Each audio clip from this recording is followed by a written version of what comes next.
Et votre santé, notre priorité. Le journal Nawal Akobi. Mesdames et messieurs, bonjour. Nous sommes le vendredi 30 juin 2023 en direct du studio Vincent Folly de Radio avec Santé au Bénin. Merci de nous préférer pour vous informer. Bienvenue dans ce journal. Le magnésium est l'un des minéraux les plus abondants de l'organisme, dont la moitié se situe au niveau des os. Utile pour les adultes comme pour les enfants, le magnésium est reconnu principalement pour son rôle dans le système nerveux et son action sur la contraction des muscles. Avec la nutritionniste diététicienne Yasmine Degbelo, on parle des aliments riches en magnésium pour le bon fonctionnement de l'organisme. On parle également dans ce journal de la différence qu'on peut faire entre la varicelle et la rougeole, deux pathologies très contagieuses. C'était les principaux titres de l'info santé, place à présent au développement.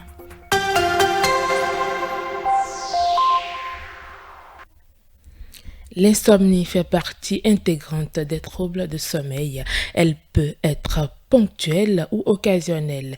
Des difficultés d'endormissement, de concentration et de mémorisation, des réveils répétés pendant la nuit et une forte sensation de fatigue au réveil sont en outre des signes qu'une personne fait de l'insomnie. Selon le psychologue clinicien Pudence Nikwe, on distingue l'insomnie aiguë et celle chronique. Pudence Nikwe sur les causes d'une insomnie.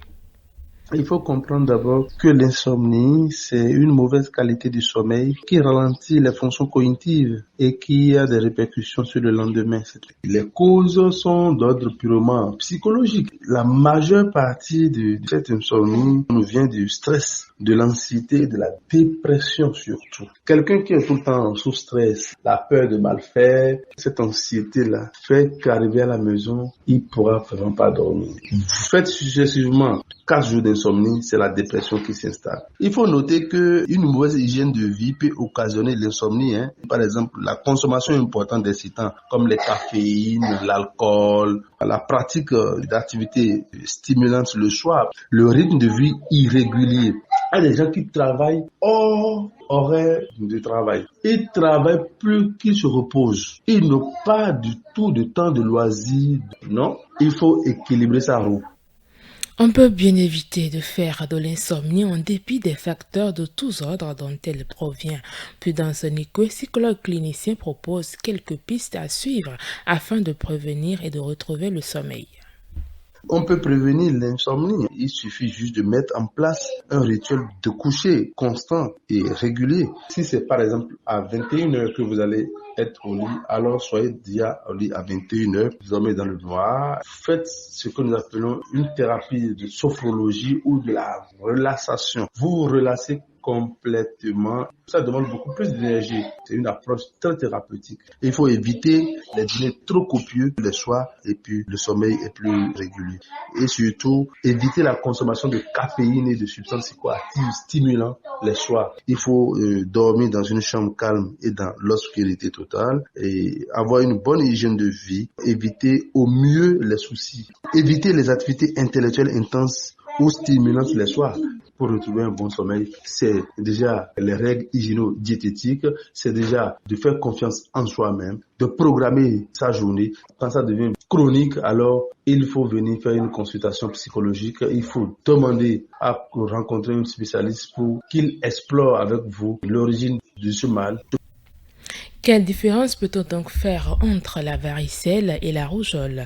Tout comme la varicelle, la rougeole est une pathologie à infection virale très contagieuse. Elle affecte le système respiratoire, mais il y a une grande différence entre ces deux affections. La varicelle est provoquée par le virus varicelle zona et la rougeole par le virus mobilivirus. Mohamedou Awali, inspecteur d'action sanitaire et chef poste à Marégouro, explique la différence entre la rougeole et la varicelle. La rougeole et la varicelle, quand bien même, elles sont toutes des maladies éruptives virales. Ces maladies ont quand même des nuances parce que au niveau de la varicelle, la température elle est moins élevée, elle oscille autour de 38 degrés, tandis qu'au niveau de la rougeole, nous avions une température qui passe jusqu'à 39-40 degrés Celsius et également la topographie diffère. Au niveau de la varicelle, nous avions d'abord des éruptions qui sont des boutons qui commencent le plus souvent au niveau de la cuve chevelue et qui viennent au niveau de la nuque et évoluent tout le long du corps avec des démangeaisons. Les boutons de la varicelle sont c'est-à-dire leur volume est plus important que celui de la rougeole. Donc c'est la nuance qu'il y a à ce niveau. Et également la topographie n'est pas la même chose. Nous avions dit de l'autre côté, au niveau de la rougeole, nous avions d'abord le front, la face, le cou, le tronc et l'abdomen, les membres inférieurs. Mais ici, la topographie, c'est d'abord la queue chevelue, après on a la nuque. Maintenant, ça peut descendre tout au long du corps. Le magnésium est un sel minéral qui fait partie des minéraux indispensables pour le bon fonctionnement de l'organisme. Plus de la moitié du magnésium présent dans l'organisme se retrouve au niveau des os et des dents. L'organisme n'en synthétise pas, il faut donc un apport exogène pour aider l'organisme. Une carence en magnésium peut engendrer une fatigue chronique et plusieurs autres dysfonctionnements de l'organisme. Quels sont les aliments qui favorisent un apport en magnésium? Yasmine Degbelo, nutritionniste diététiste, répond.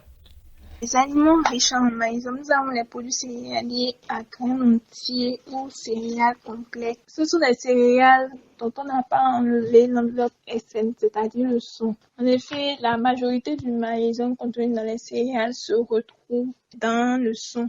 Donc, quand on enlève ces derniers, on perd beaucoup de nutriments, dont le magnésium. Donc, comme exemple de céréales, nous avons le maïs, le sorgho, le mil, le riz, le blé, dont on n'a pas enlevé le son avant la consommation.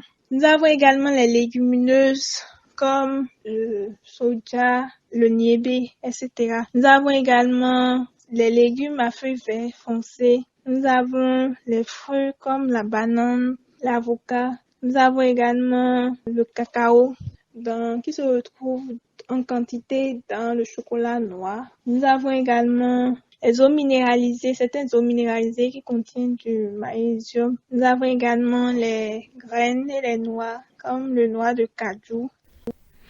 Il faut ajouter que le magnésium est surtout recommandé aux femmes enceintes pour limiter leur imprégnation toxique et celle du fœtus, tout en diminuant le risque d'accouchement prématuré ou de complications liées à la grossesse. Un tour au Cameroun avant de refermer cette session d'information. Au Cameroun, une campagne nationale de vaccination contre la rougeole et la rubéole est prévue du 5 au 9 juillet 2023. Cette campagne de vaccination prend en compte les enfants âgés de 9 mois à 5 ans. Elle est organisée dans le but de renforcer l'immunité des enfants et mettre fin à la propagation des épidémies en cours. Il faut souligner que la moitié des 200 districts de santé de ce pays est touchée par l'épidémie de la rougeole. Plus de 5000 cas ont déjà été confirmés, dont une vingtaine de décès. C'est tout pour ce rendez-vous d'information. Merci de l'avoir suivi. Réalisation Tibus Aérien, présentation Nawala Kobi.